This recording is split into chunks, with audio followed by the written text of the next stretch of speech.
আমাদের সোনাইমুড়ি কার্যক্রম করেছে।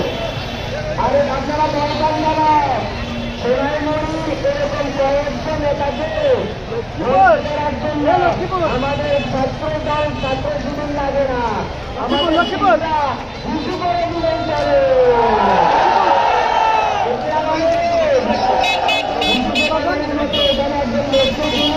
আমরা সবাইকে